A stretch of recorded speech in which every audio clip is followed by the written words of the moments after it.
You're standing in the auto parts aisle staring at 40 bottles of engine oil and you genuinely believe you're choosing between 40 different products. You're not.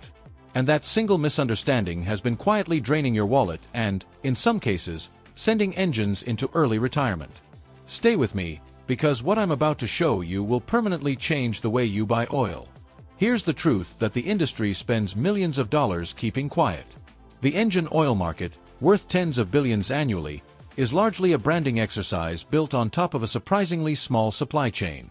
Most of what changes between bottles is the label design, not the liquid inside.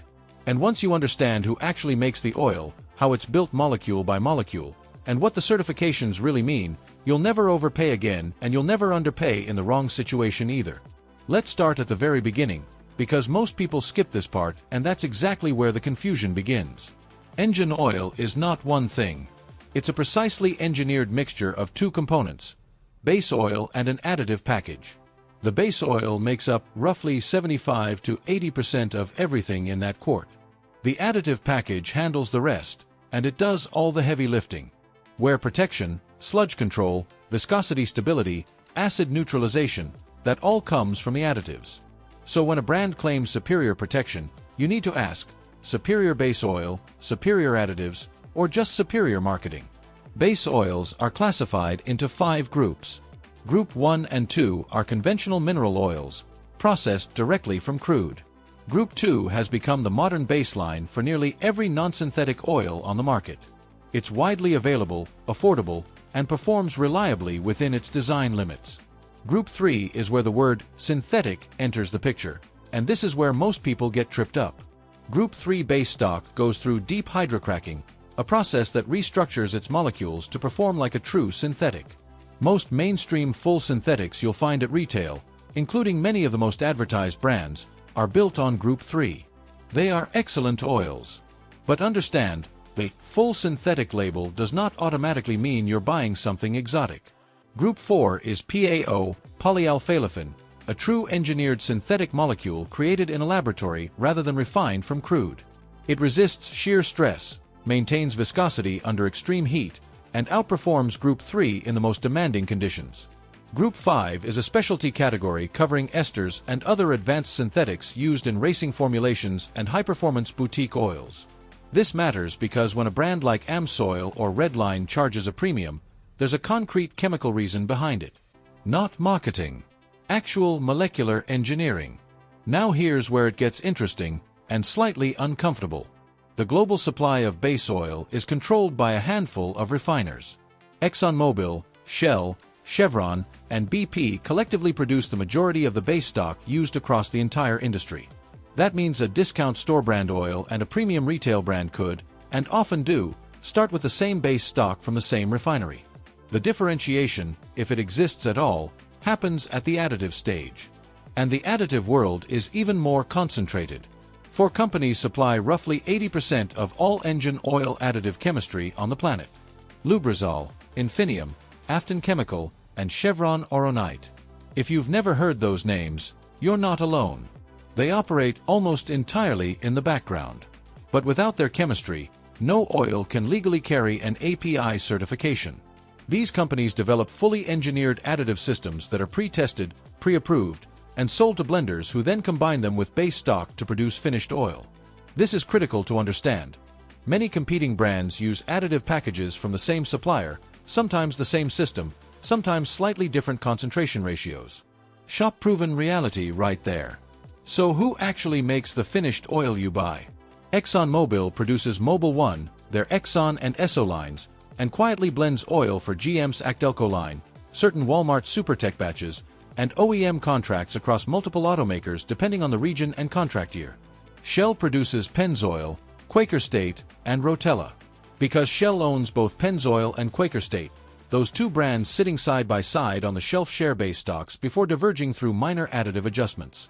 Shell's Pennsylvania blending facility also supplies Mopar fluids and various private label programs across North America. Castrol, owned by BP, maintains a premium image but also produces lubricants for John Deere in certain markets and industrial accounts. Chevron's Oronite additive division sells chemistry to half the industry. meaning competitors are often running Chevron-derived additive technology without any Chevron branding on the bottle. Phillips 66 and its Sopas Products division blends Kendall Oil and Ford's Motorcraft line. The official Ford-branded oil you buy at the dealership is a Phillips 66 product wearing Ford graphics. Now let's talk about private label and store brand oils, because this is where most people make expensive assumptions in both directions. Warren Oil Company is the largest store brand producer in the United States. They blend oil for AutoZone, Advanced Auto Parts, Tractor Supply, Love's Travel Stops, and several other retailers. Walmart's SuperTech has historically been blended by Warren as well, though contracts rotate. Napa and CarQuest oils have long been linked to Valvoline's production network. O'Reilly's house brand has been connected to Omni Specialty Packaging. None of these retailers refine anything. They write a specification, hand it to a toll blender, and receive finished product in branded bottles. The blender sources base oil and additives from the same major suppliers serving every other brand. This does not automatically make store brand oils inferior. Mechanics recommend checking the API certification and viscosity grade rather than the brand name for routine maintenance intervals. If the bottle carries the current API SP rating and matches your owner's manual viscosity, it has passed the same standardized battery of tests as the premium brand beside it. What you don't get with store brands is the same level of long drain validation, consistent batch testing, and proprietary additive tweaks that major brands invest in. For a vehicle running standard drain intervals in normal conditions, that gap is minimal. For a turbocharged engine running extended drains, that gap becomes real. Now here's what to actually watch for when choosing oil, because this is the part no label will tell you. First, match the viscosity to your owner's manual. Not to the mechanic's preference, not to the brand's recommendation on the back label, to your manufacturer's spec. Running heavier oil in an engine designed for 0W20 restricts flow at startup and accelerates wear on precision tolerances. That's not a theory. It's tested physics. Second, look for the API donut and the ILSAC starburst on the label. These are your proof that the oil meets current standards. An oil without current certification is an oil that has not been independently verified for your modern engine's requirements. Do not skip this. Third, if your vehicle is turbocharged, high mileage, or used for towing, the quality of the additive package matters more than average. This is where spending more for a name brand full synthetic with documented extended drain approval earns its cost. Turbochargers run at temperatures that destroy lesser oils quickly, and the wear protection degrades faster under load. Expert trick. For turbocharged engines, drop your drain interval by 20% from the manufacturer maximum if you want to stay ahead of carbon buildup. Fourth, never mix oil weights mid-fill unless it's an emergency. Mixing a 5W30 with a 10W40 to top off doesn't ruin your engine, but it introduces inconsistency in viscosity behavior at temperature. Keep a correct weight bottle in your trunk for top-offs. Finally, the brands that genuinely engineer independent formulas, AmSoil, Redline, Mobil, and Leaky Moly, earn their premium pricing through chemistry, not marketing. If you run a performance vehicle, a classic with flat tappet camshafts requiring high ZDDP levels, or a high-revving motorcycle engine, these oils offer measurable advantages that Group 3 mainstream products simply cannot match. Redline's ester-rich formulas maintain film strength at temperatures where conventional synthetics begin thinning out. AmSoil's PAO-based engine oils have decades of documented extended drain performance data behind them. That's not advertising. That's chemistry with a paper trail. The bottom line is this. The engine oil market is real, the performance differences are real, but the branding gap is enormous. Most oils in the middle of the price range perform within a narrow band of each other because they're built from the same limited pool of ingredients.